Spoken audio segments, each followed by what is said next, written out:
كنجة موسى، الملكة اللي حكمت مالي في غياب أغنى رجل في التاريخ. فاش كان منسى موسى كيدير الرحلة ديالو التاريخية للحج، الناس كيهضروا عليه، على الذهب، على الكرم ديالو. ولكن شكون كان حاكم البلاد في غيابه؟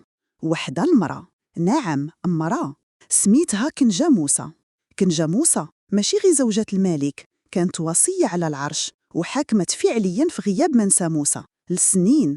في ذاك العصر وسط المجتمعات ذكورية، امرأة تكون في هذا المنصب هذا دليل على أن مملكة مالي ماشي غير مملكة الذهب، بل مملكة عقل وعدل وتقدير للكفاءة.